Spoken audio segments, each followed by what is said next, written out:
Estamos en un nuevo capítulo de Conversaciones Desastrosas. Este programa que lo iniciamos originalmente para analizar el proceso constituyente, cómo se iban a elegir, de qué se trataba, y a través de ya 29 entrevistas analizamos lo que iban a ser los temas de fondo respecto a la nueva Constitución. Pero hemos decidido, a través de este capítulo número 30, en esta segunda temporada ya, ampliar el ámbito de los temas que vamos a conversar, y qué mejor que hacerlo con un top de los top de lo que es divulgación científica. Y por eso es que le agradezco muchísimo a Gabriel León, quien es bioquímico y doctor en biología celular y molecular de la Universidad Católica, quien es justamente divulgador científico y que tuvo un programa y un proyecto muy lindo de ciencia sin ficción, que aquí en Concepción sobre todo hicieron cosas maravillosas, entre ellas un programa que yo agradezco hasta el día de hoy, del programa Estudios Europeos en el TVU. Gabo, ¿qué tal? De verdad, felicidad tenerte en este primer programa que vamos a cambiar de tema, vamos a girar un poco. Un honor, pues, Paulina. Muchas gracias por considerarme para este cambio de giro. Me parece genial. Qué interesante esto de haber tenido conversaciones en torno a la constituyente y ahora tener este cambio para ir coqueteando con otras áreas. Y, por supuesto, un honor ser el primero en este cambio de giro de las conversaciones desastrosas. Muchas gracias por la invitación. Sí, ¿cómo no llegar al primero en cuanto a divulgación científica? Yo te escuchaba mucho en radio, en programas, tú tienes tus propios programas y donde has contribuido tanto justamente a hacer en fácil temas que son muy complejos, que es algo que tratamos de hacer nosotros también aquí en Conversaciones Desastrosas, con a veces temas que son políticos, jurídicos, económicos, pero hacerlo sencillo para que la gente que no está familiarizada, pero sí que quiere saber, pueda entenderlos. Y en eso tú, como decía, bueno, has hecho un gran trabajo. Y yo te invité porque quiero que conversemos de varias cosas. Obviamente, hablar de la pandemia, porque antes de que empezáramos a grabar, bueno, conversamos un poco. Y lo primero es preguntarte cómo has estado tú, cómo has vivido tú la pandemia y cómo esto de lo virtual, que ahora ya nos parece tan común, también te ha servido para amplificar aún más esto que es llevar la ciencia, sobre todo a los niños y las niñas, como tú lo has hecho, pero al público en general. Ha sido complejo, pero afortunadamente en mi contexto más cercano, en mi grupo más cercano, ha estado bien. Todos sanos, todos con trabajo, manteniendo cierta estabilidad dentro del caos que implicó este cambio de vida de la pandemia. Así que por ese lado tranquilo, en el sentido de que están todo mi grupo más cercano bien. Pero ciertamente es difícil. Creo que en mi caso en particular, mi personalidad resiente un poco menos, porque a mí el encierro como que no me molesta mucho. Yo nunca fui muy de salir, me gusta mucho leer, escribo harto, entonces como que me vino bien incluso, yo diría en un momento. Pero ciertamente, y lo conversamos también fuera de micrófono, uno empieza a darse cuenta que no hay algo bien. Cuando ya hay una contractura de cuello que te dura casi un año, cuando te mueves de repente para el lado y te quedas adolorido, cuando te das cuenta que físicamente uno empieza a resentir el encierro, que psicológicamente uno empieza a resentir no ver a la gente que uno quiere. Entonces ciertamente tiene impactos, que en nuestro caso, dentro de todo somos privilegiados porque hemos pasado la pandemia en un entorno muy favorable, con suficiente espacio, con buena conexión a internet, con trabajo, lo que no ha sido la tónica para muchas familias chilenas. Y en ese sentido creo que dentro de todo, bien. Y por otro lado, como decías tú, cambió completamente la forma de trabajar. Yo hacía muchísimas charlas por todo Chile y donde me invitaban iba feliz.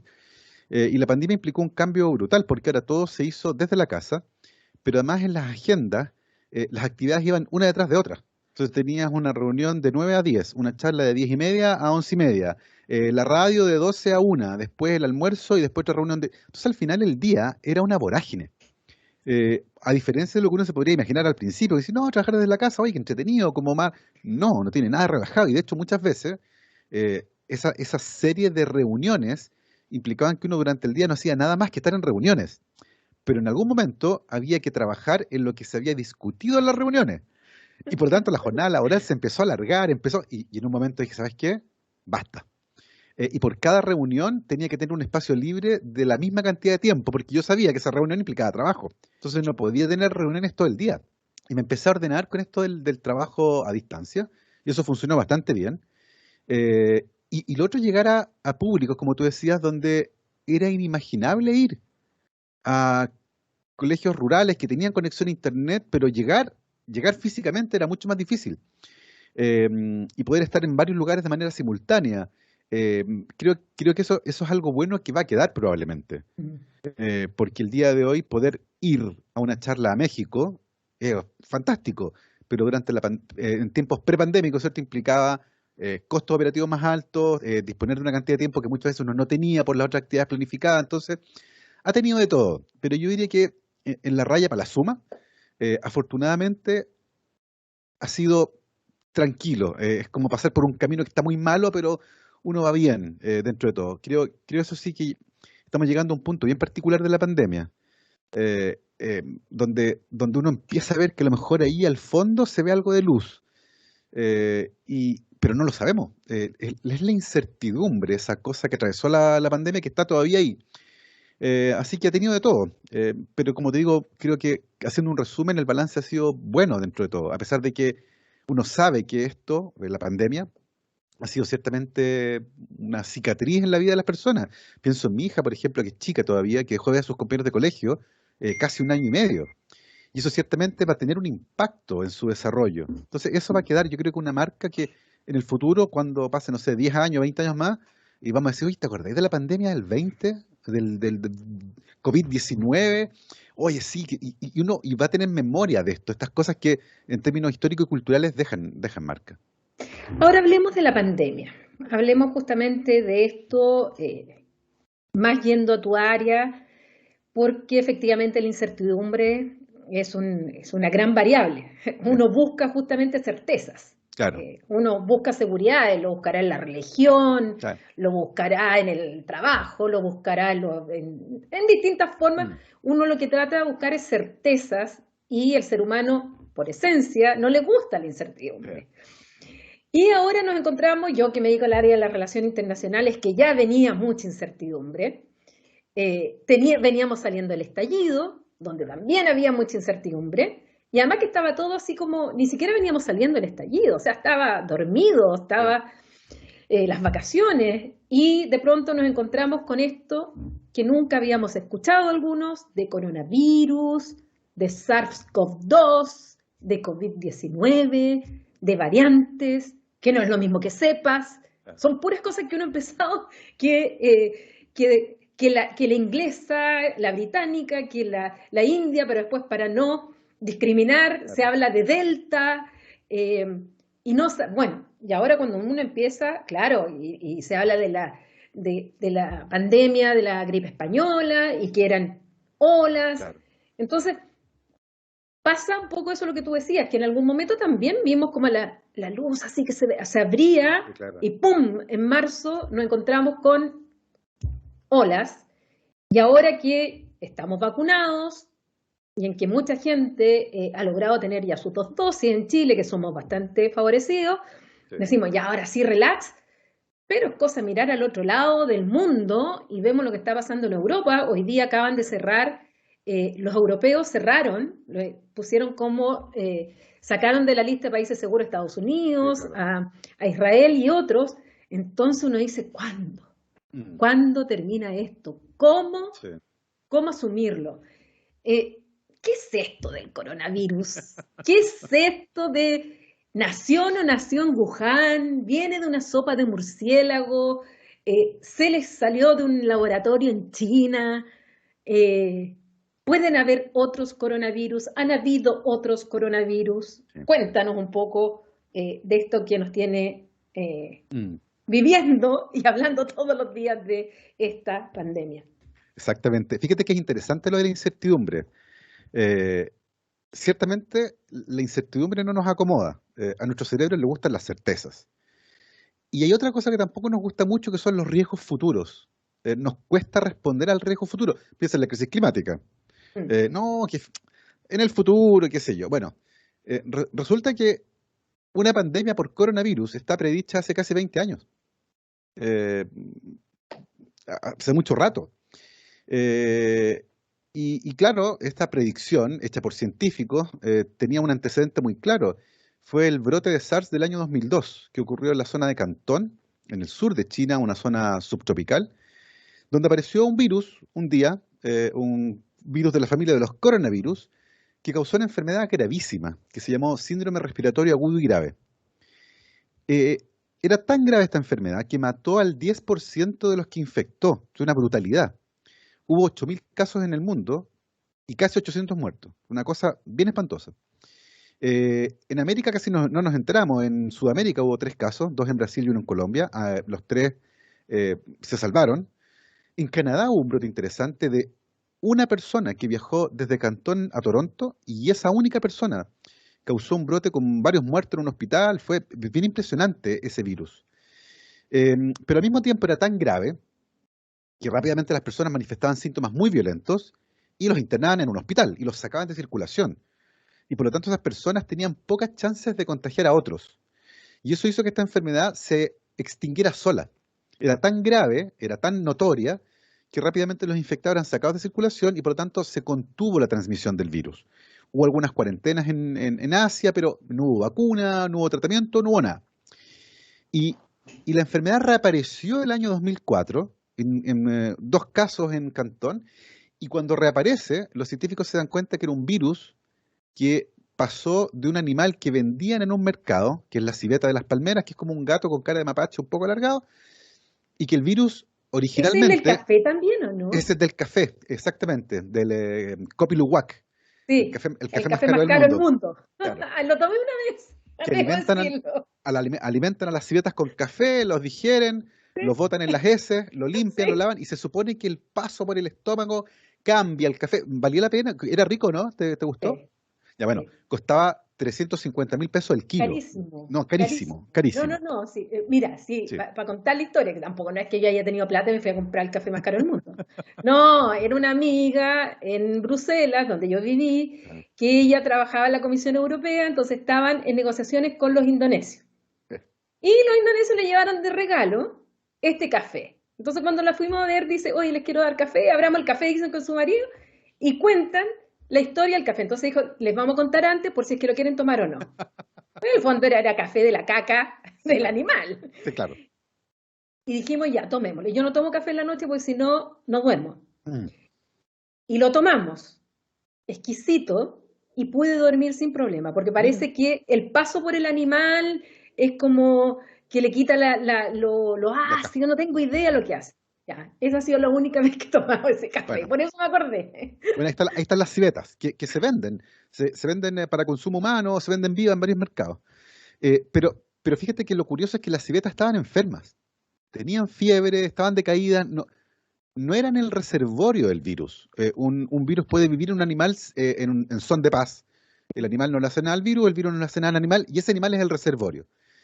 Y los científicos empezaron a investigar y descubren que los murciélagos de la herradura que viven en el sur de China están llenos de coronavirus, pero llenos de coronavirus.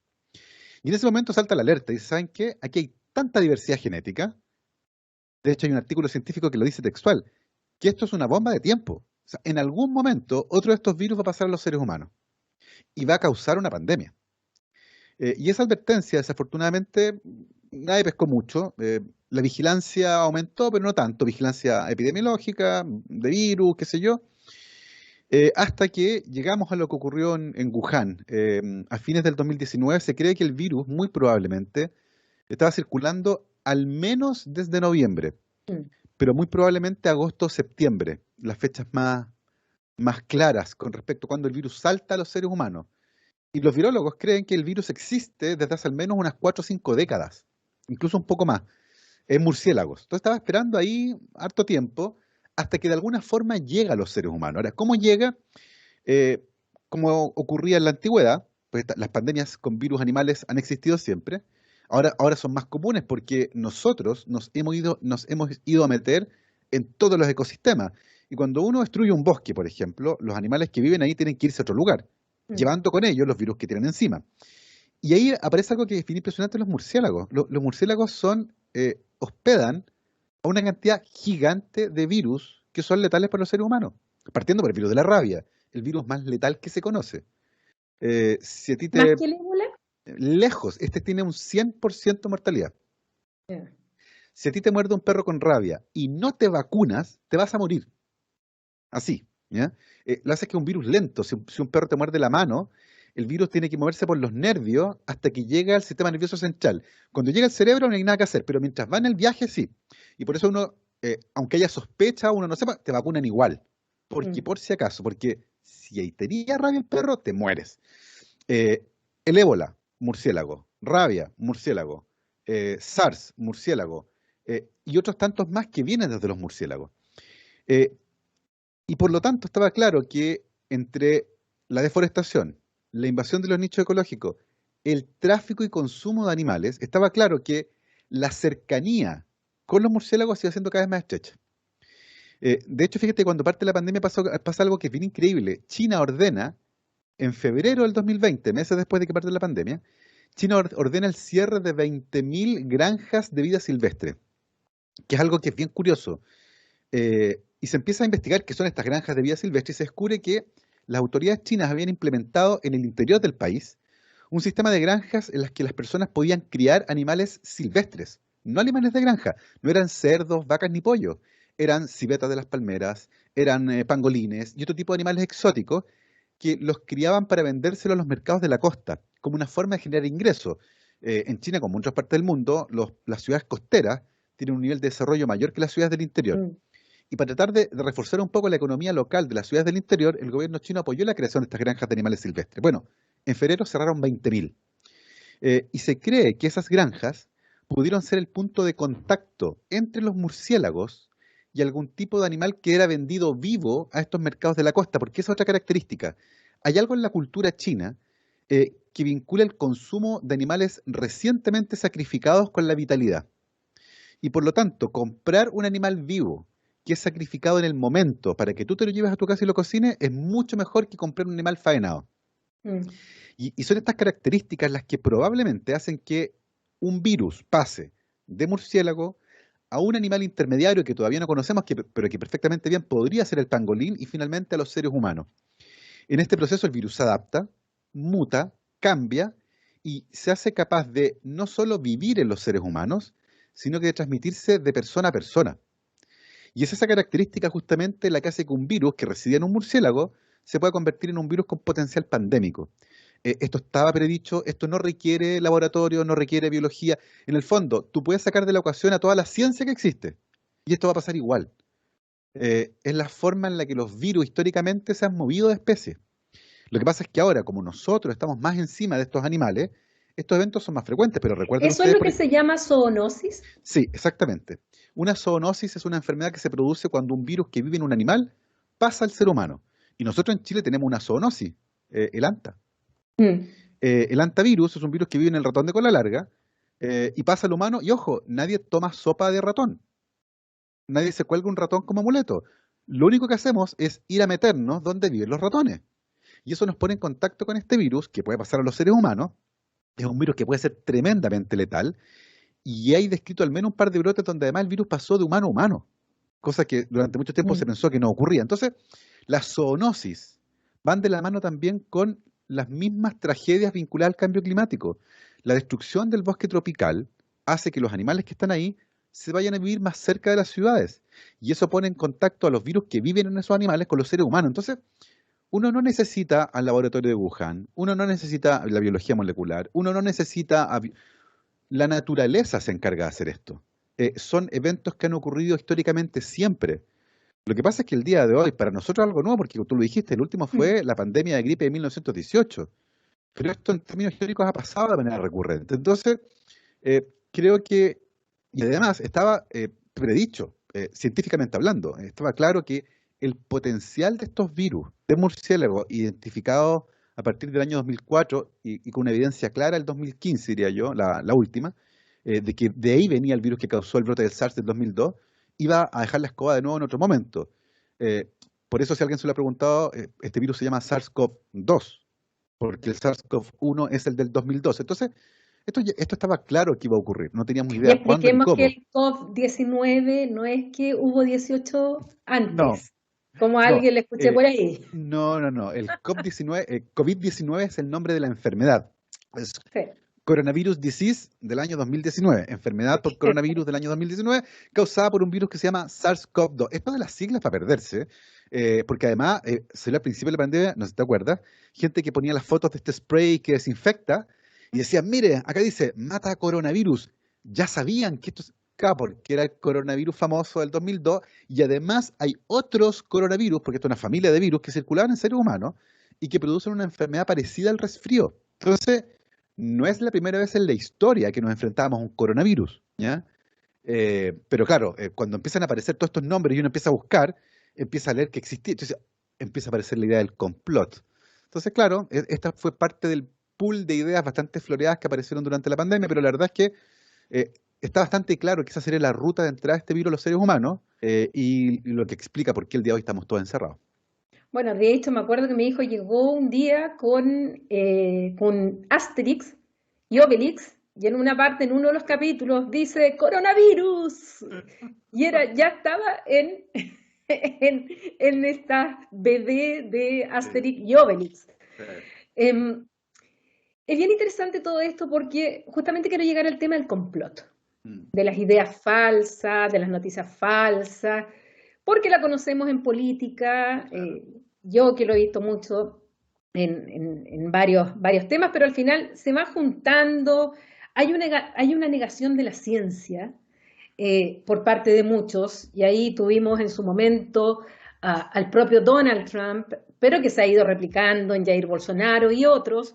Entonces pues, nos encontramos con los Claro. antivacunas, los anticiencia, los antitécnicos, los antiacadémicos, también que niegan el cambio climático, y al final te haces un cóctel súper peligroso, Sí.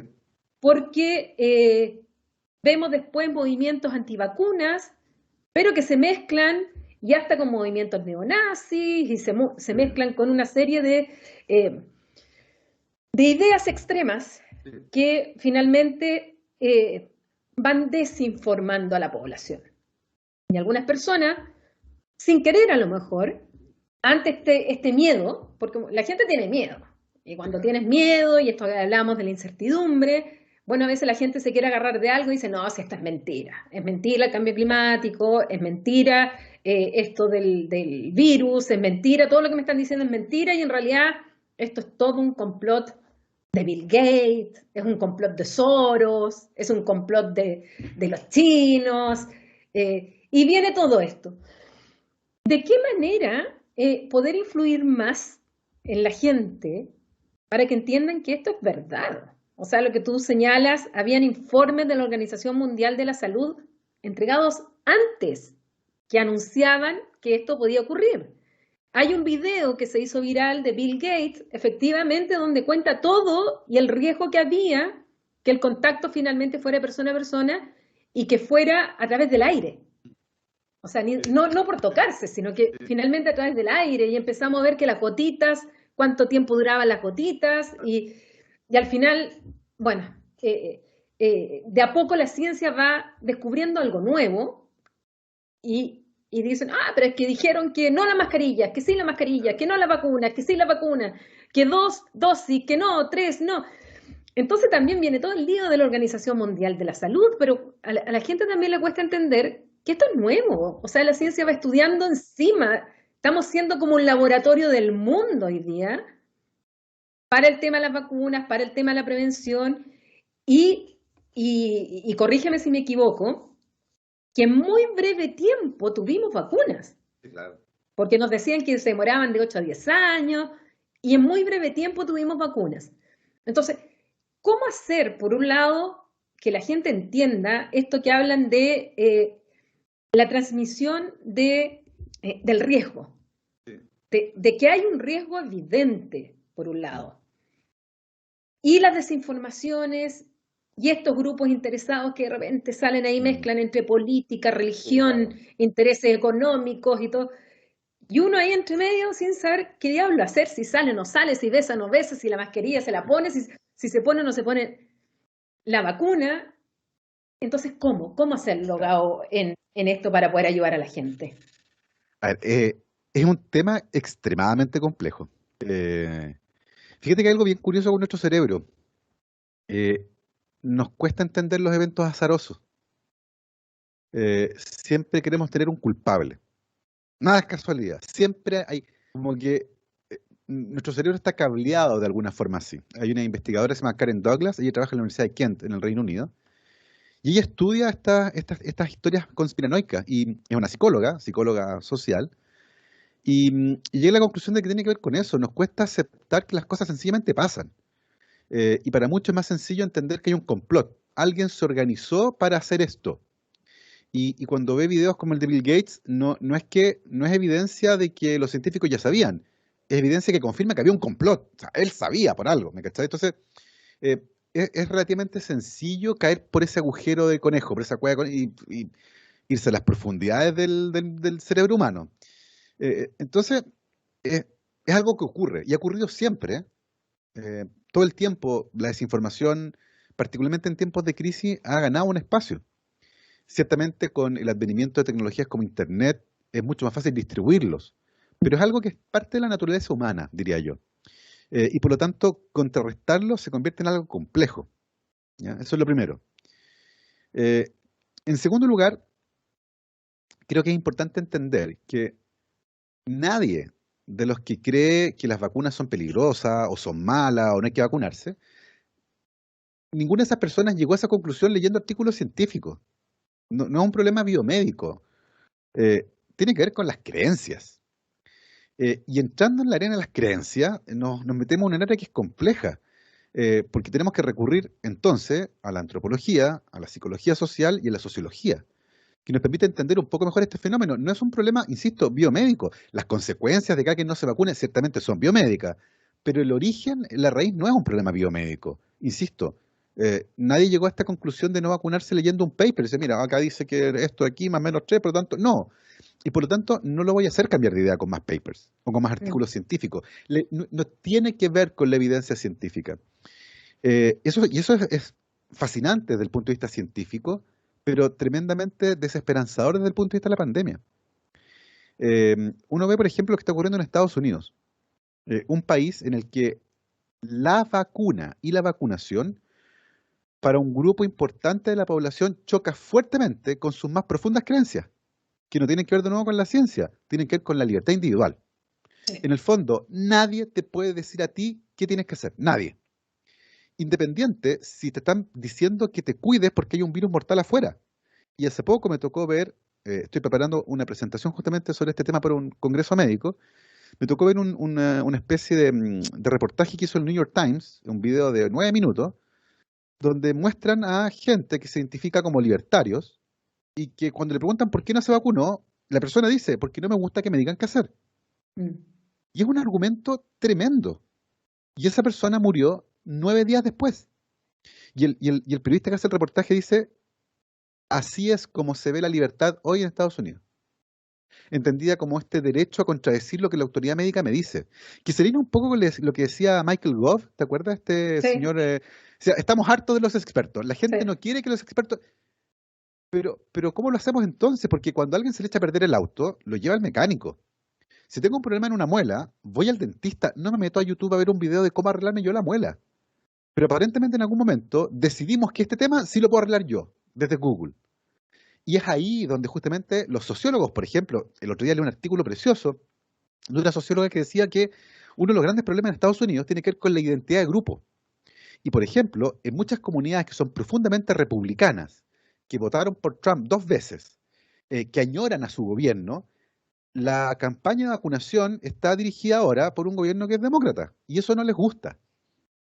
Y ha llegado gente que es republicana, que tiene un conflicto gigante porque entienden que es importante vacunarse, pero entienden que en su identidad de grupo vacunarse está mal visto, y han llegado a vacunarse escondidos.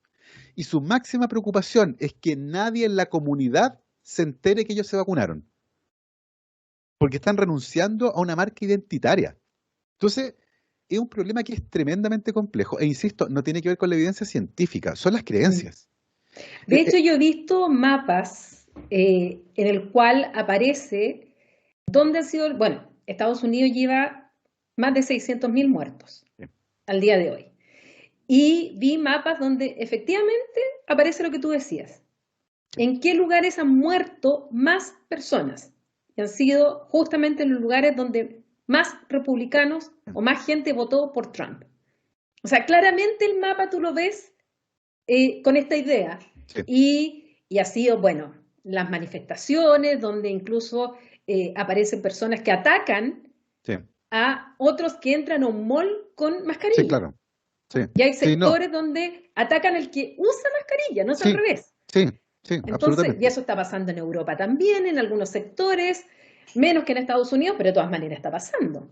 Yo creo que ahí hay una cosa que es bien impresionante porque Estados Unidos es un país que, que empezó a vacunar de los primeros. Sí, Eh, y de hecho las vacunas de Moderna, hasta hace poco tiempo atrás, no sé si ahora, pero hasta hace poco tiempo atrás, ni una vacuna de Moderna había salido a Estados Unidos. Era toda producción para uso local. Creo que algo sí, exportaron a algunos países hace poco tiempo atrás, pero inicialmente todas las vacunas se quedaron en Estados Unidos. sí, Y las tasas de vacunación que tienen no son buenas, no llegan al 60% en casi ningún estado. Y hay partes donde están bajo el 40%. Entonces, tienen vacunas y les ocurrió la tragedia que muchos anticipamos en un momento. Va a ocurrir la tragedia de que vamos a tener vacunas que nadie va a querer usar. Y ahí están. Las vacunas no salvan vidas. Es la vacunación, el acto de poner el brazo y que te inoculen para que tu sistema inmune genere una respuesta contra un bicho nuevo. Y creo que ahí es donde se nota justamente este problema, que no es biomédico, tiene que ver con las creencias, es sociológico, es psicológico, es antropológico, tiene otra raíz que es distinta, que es extremadamente compleja. Pero el día de hoy, por ejemplo, la discusión cambió de tono y estoy viéndolo ya en varios reportajes. De hecho, el día de hoy leía uno de Atlantic, donde decían, hasta el momento en Estados Unidos hemos dejado que los reticentes y los que no se quieren vacunar manden, ellos impongan la pauta. Pero a partir de la aprobación de la vacuna por parte de la FDA, esto tiene que cambiar. Y tiene que cambiar de manera activa. En el fondo hay un grupo en la sociedad que a esta altura está choreado. Como que se aburrió de tener que depender de un grupo de gente que tiene creencias exóticas. Y se está generando un ambiente que es bien complejo, diría yo. Eh, Veía un video, por ejemplo, el día de hoy, de una mujer que tomó un avión y se sacó la mascarilla adentro del avión. Y va la azafata y le dice, señora, usted cuando compró su pasaje firmó una declaración donde decía que usted iba a seguir nuestras pautas de viaje. Y la pauta de viaje le exige que usted se ponga mascarilla. Y la mujer le dice, no pienso ponerme mascarilla. Entonces le tengo que pedir que se baje del avión. Me niego a bajarme del avión. Señora, entonces tengo que llamar a la policía. Tráigala. Y la mujer se bajó del avión escoltada por la policía. Prefirió esa escena antes de ponerse una mascarilla. Entonces, estamos viendo una discusión que es bien brutal entre esta creencia de que la libertad implica hacer todo lo que uno quiere y no entender lo que es el bien común, dejar de escuchar a la autoridad sanitaria. Esta idea tan sana de decirle, mire, los científicos del mundo creen que esto es muy peligroso y han desarrollado una vacuna, úsela. Y algo que pasaba hace un tiempo atrás dejó de ocurrir. Entonces, es un mundo muy complejo, particularmente ojo en Estados Unidos. Yo creo que acá a veces vemos un par de personas con una bandera, son 4 o 5. En la mayor parte de Chile las tasas de vacunación superan el 80%, en la región metropolitana vamos hacia allá ahora. Eh, y tengo la sensación de que hay una diferencia notoria con lo que ocurre en varias partes de Europa y particularmente en Estados Unidos. Yo creo que Estados Unidos lo está pasando muy mal por esta idea malentendida de que la libertad implica que uno puede hacer todo lo que uno quiera y que el bien común no importa, que son esas ideas que tienen que ver con sociedades que son profundamente individualistas. Entonces, estamos enfrentando de la manera más dura evidencia que muestra lo que ocurre cuando uno no fomenta los valores comunitarios, cuando no nos damos cuenta que estamos todos en el mismo bote. Y si yo empiezo a bailar arriba del bote, los voy a ahogar a todos. Entonces creo que estamos viendo un momento bien brutal y que pone de manifiesto aquello en el momento menos oportuno de la historia, que es en medio de una pandemia. Ahora, si uno lo ve desde el punto de vista, yo que estudio desde el punto de vista político todo lo que estamos hablando, y comparo, por ejemplo, con lo que pasa en Europa finalmente 27 estados, porque dejamos fuera el Reino Unido, que tiene su particularidad y su manejo particular que tuvo Boris Johnson y además tenía su colaborador ahí, que era muy de las ideas de Donald Trump o Steve Bannon, que era Dominic Cummings, pero el resto de Europa al final se dieron cuenta de lo que tú dices, o sea, o eran todos o todos se hundían. Y pusieron millones de euros encima y adoptaron medidas y compraron vacunas todos en conjunto, hicieron una serie de que si los daneses o los suecos hubiesen querido vacunar a su gente, la habrían vacunado primero. Claro. Pero sin embargo los europeos decidieron en que iban a hacerlo entre todos porque si no, ni los griegos, ni los españoles, ni otros países más al este habrían tenido acceso a vacunas. Claro. Y eso es lo que hace, en definitiva, pensar en que hay más encima que ellos no tienen fronteras físicas, claro, donde se viaja muy rápido, entonces obvio que lo que pasó en Italia primero, España, después rápidamente al resto. Pero resulta que aquí en América Latina no pasa lo mismo.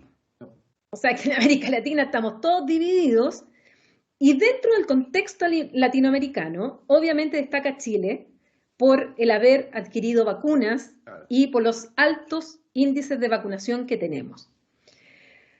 ¿Cómo se explica, Gabo, que en algún momento se nos alababa en el exterior y aparecíamos como los que habíamos comprado vacunas, éramos los que más teníamos rápidamente, estábamos al mismo nivel de lo que estaba Israel u otros, pero después al mismo tiempo la cantidad de muertos que hubo en relación a la población fue tan alta? Entonces dicen, oiga, Chile al final parece que no era el ejemplo. ¿Qué pasó ahí? ¿Qué ocurrió realmente en ese momento?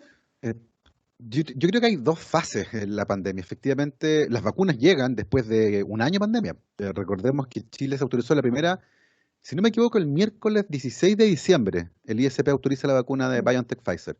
Pero la vacunación parte en febrero. Ya no partió al tiro. Entonces tuvimos casi un año con una pandemia completamente descontrolada.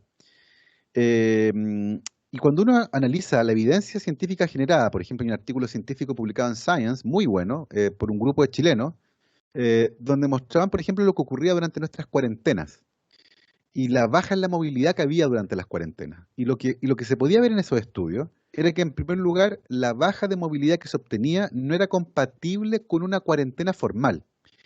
Y eso fue súper peligroso porque finalmente terminó desfigurando la palabra cuarentena. La gente decía, oye, las cuarentenas no funcionan. El problema es que nunca hubo una cuarentena con todas las de la ley, con una reducción importante de la movilidad. Ahora, ¿por qué ocurría eso? Y hay varias pistas en ese artículo. La movilidad disminuía más, por ejemplo, en el sector nororiente de Santiago versus el sector surponiente. Era notoria la diferencia. Y uno podía empezar entonces a meterse en esto que el ministro de Salud en algún momento, cuando era todavía Mañalich, dijo sorprenderse del estado de hacinamiento que había en algunas comunas de Santiago. Y tiene que ver con la realidad del país.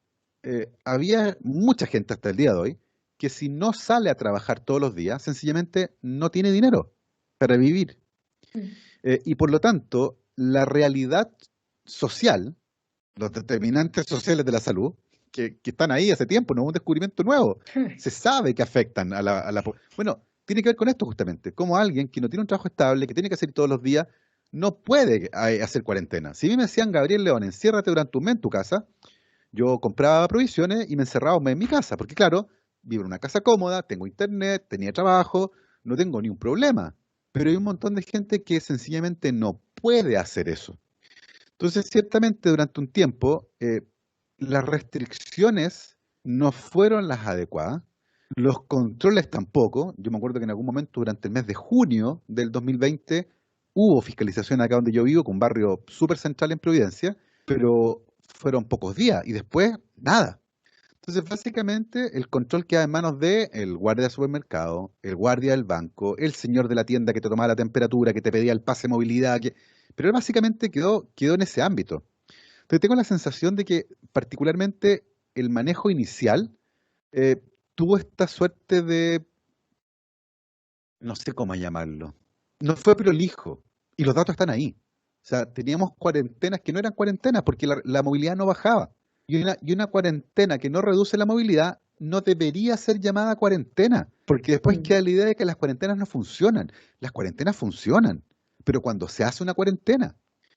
Me acuerdo cuando los científicos italianos, el primer país, ¿te acuerdas? Donde quedó el gran desastre en Europa fue Italia, donde veíamos el obituario en el periódico 18 páginas de obituario en un momento en el norte de Italia. Bueno, cuando los científicos italianos invitan a los pares chinos a que vayan a ayudarlos, lo primero que les dicen, sus cuarentenas no funcionan, no sirven. Mira, hay transporte público, hay gente en la calle, ¿qué es esto?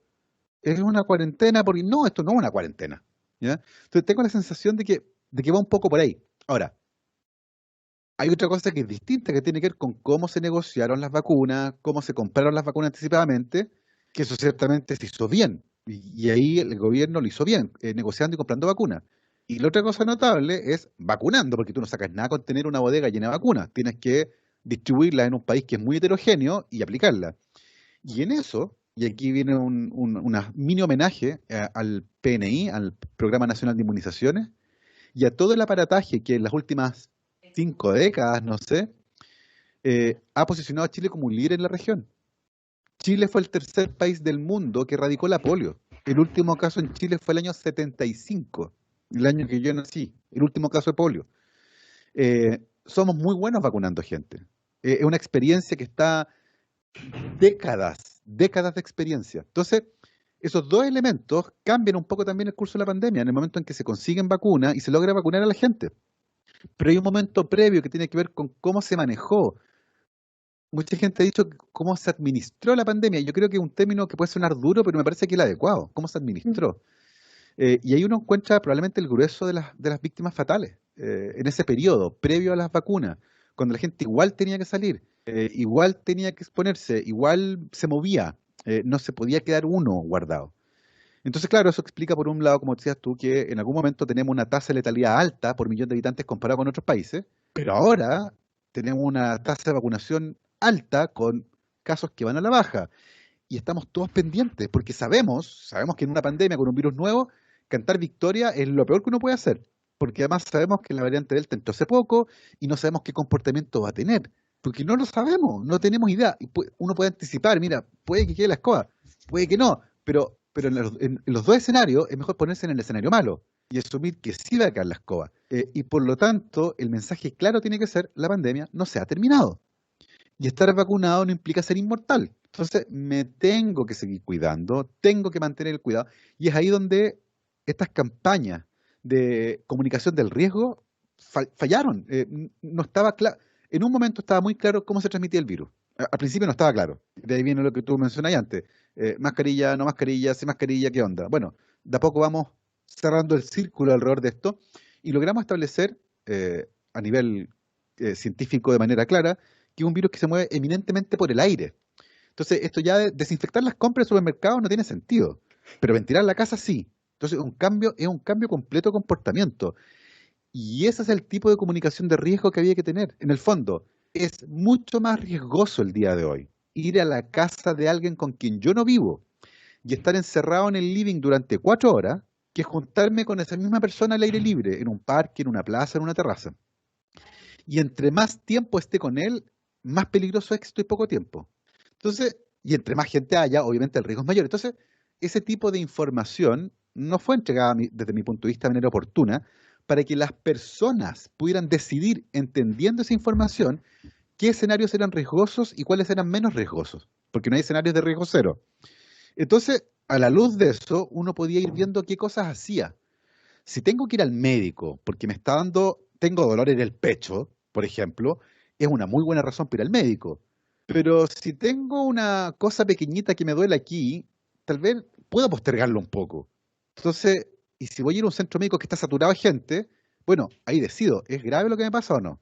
Si es la uña, no, pero si el corazón, sí. Y ahí tengo que ir de todas maneras porque me puedo morir de un infarto. Lo mismo, si voy a ir a vacunarme o voy a ir a un mall. Chuta, si voy a vacunarme, voy a algo que me va a hacer un beneficio a la salud. Pero ir a un mall, la verdad, no es tan importante. Puedo comprar online o puedo no comprar tal vez. No es necesario ese par de zapatillas ahora. Entonces, ese fue el tipo de información que tal vez hizo falta para que justamente las personas hicieran cambios en su comportamiento que pudieran ser beneficiosos en el resultado final. Menos casos, menos muertos, menos gente en la UCI.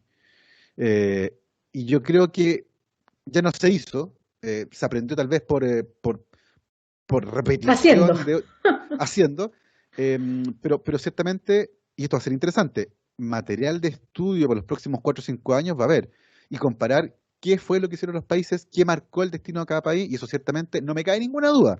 Va a generar un montón de estudios que nos va a permitir entender bien después cómo fue el manejo de la pandemia y cuáles fueron las consecuencias de cada estrategia elegida por distintos países. ¿En eso tú crees que la comunicación de riesgo actual, con el tema de la variante Delta, que según las informaciones es más rápido el contagio y que ya está en Chile, eh, esta comunicación de riesgo es la correcta, sobre todo cuando estamos pre-fiestas patrias, donde ya se están dando una serie de facilidades para Porque también uno entiende que la gente ya está chata, quiere salir, es año y medio. También llega un momento en que uno dice, por mucho que sea racional, decir, no, uno no tiene que salir, pero también llega un momento que uno dice, ¿sabes qué más? Quiero ver a mis viejos, Claro. quiero ir a ver a mi abuela, quiero salir y tomar aire, ya, si no puedo seguir tampoco eternamente así. Sí. Y vienen justo fiestas patrias, ahora, que yo recuerdo el año pasado, más o menos en esta fecha, en que aquí en Concepción nos encuarentenaron. Sí.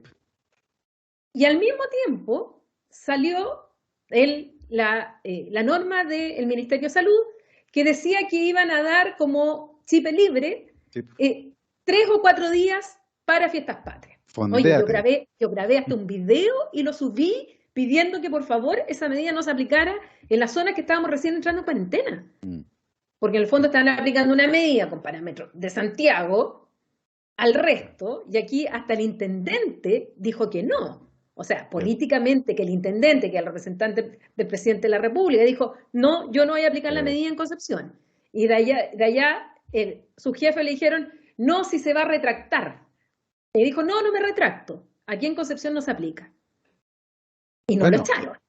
Y finalmente no se aplicó en las zonas en cuarentena. Entonces, ahora es cierto, estamos más vacunados, el índice creo que está en 1.4, 1.3 más o menos de cómo están los contagios. Es cierto, no es el mismo escenario del año pasado, pero tenemos el factor Delta, está que todavía hay brotes. Aquí en el Hospital Regional de Concepción acaba de haber un brote con gente muerta.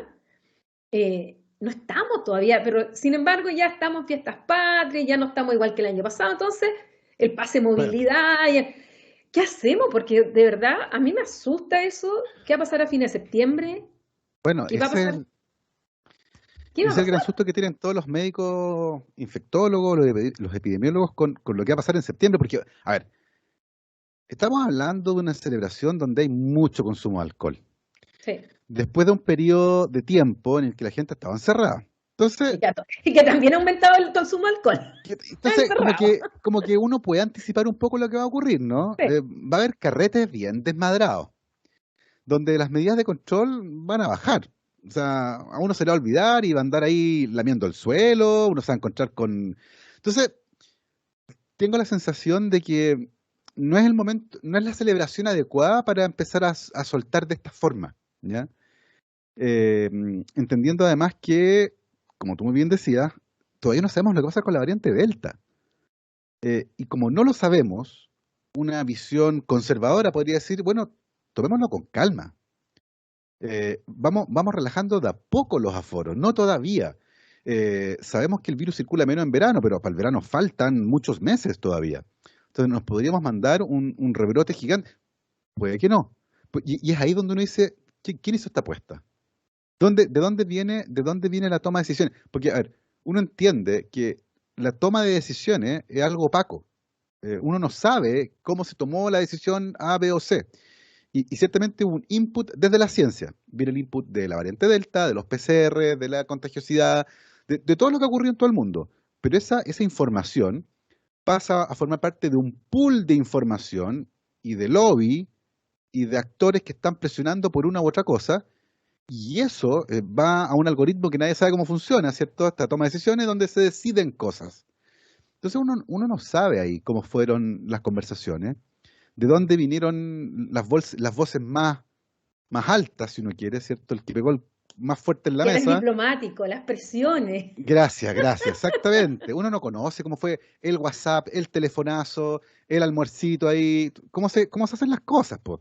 Entonces, eh, ahora, tú lo mencionaste, la comunicación de riesgo. La variante Delta ha demostrado ser más contagiosa. En menos tiempo de exposición te puedes contagiar. Y por lo tanto el mensaje debería ser claro. Y tú lo dijiste también, o sea, a esta altura uno quiere juntar. Bueno, sí, los aforos permiten juntarse, pero no estén 10 horas en una casa, pues no sean patúos. Mm. Vayan a ver a alguien 3 horas, al aire libre. Esta época del año, en muchas partes de Chile, se puede. Si está lloviendo, bueno, pondrán un techito y si hace frío se abrigarán. Porque sabemos que se va a juntar ahí gente que no vive en la misma casa. Va a venir el tío, va a venir el amigo que anduvo por allá y se juntó con otra gente. Entonces al final, cada persona que va a ir a tu casa viene encima con la mochila de todas las otras personas con las que estuvo las últimas 2 semanas. Entonces, si te vas a ir a encerrar en un living 6 horas con esa persona gritando, riendo, cantando, bueno, el riesgo de contagio es altísimo. Mm. Entonces, ¿cómo puedo bajar yo ese riesgo de contagio entendiendo que la norma me permite juntarme? ¿Cómo bajo yo el riesgo? Bueno, haciéndolo al aire libre, en el patio de una casa. Y que el carrete no dure 10 horas, pues, que dure 4. No sean patúos, vayan a un lugar, pero no pechen almuerzo, once y comida, pues. Como que eh, eh, tiempos bajos, al aire libre, igual manteniendo la distancia, no tienen para que estar abrazados todo el día, el amigo que no vieron hace un año. Uno entiende con nuestro sí, somos animales sociales y eso uno lo entiende. Pero es importante ir como regulando con el riesgo. Entonces, donde se pueda el aire libre, tiempos cortos, no metan 40 personas en la casa, po. Hay que ser realista con los espacios, necesitamos que haya espacio entre la gente. Entonces, creo que al final esa es como la apuesta. Como que, no, si la gente ya sabe cómo actuar y así como vamos, metámosle para adelante. Y bueno, todos los expertos están muy preocupados de lo que ocurra hacia fines de septiembre. ¿Y qué vamos a hacer? Nada, pues esperar a ver qué ocurre hacia fines de septiembre. Vamos a ver cómo se desarrolla esto. El llamado a cuidarse, o sea, no queda otra, a ser responsables con la celebración.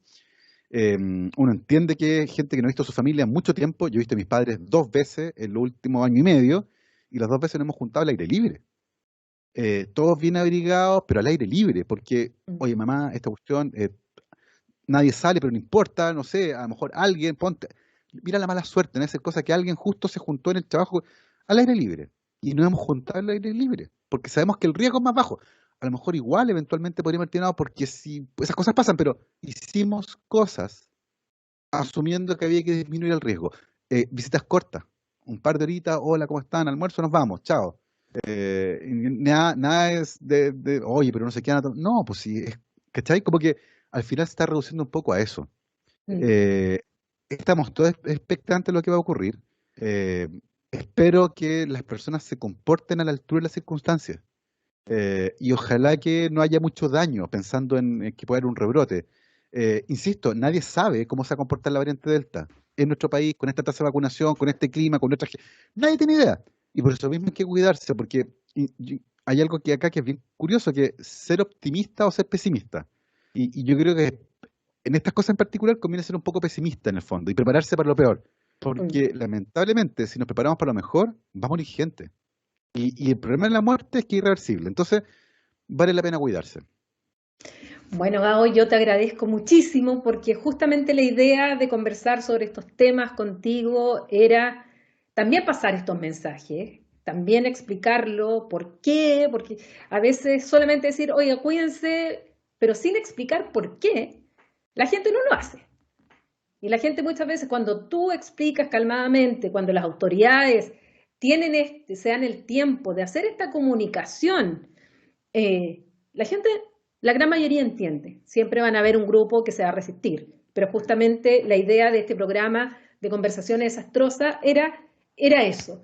Así es que yo te agradezco mucho el haber participado. Este es el capítulo número 30, pero el primero en temas que no decían relación directa con el proceso constituyente.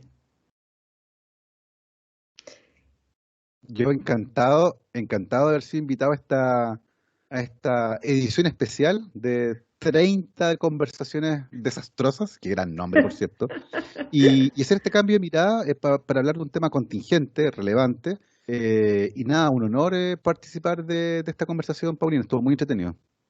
Gracias, muchas gracias. Y a ustedes que nos siguen siempre en nuestro programa, recuerden que lo encuentran en mi canal de YouTube, Paulina Astroza, pero además lo difundimos a través de Spotify. Los espero para una próxima conversación desastrosa, ahora ya con un abanico mucho más grande. Así que chao, Gabo, y adiós ustedes también, y hasta la próxima. Chao, chao.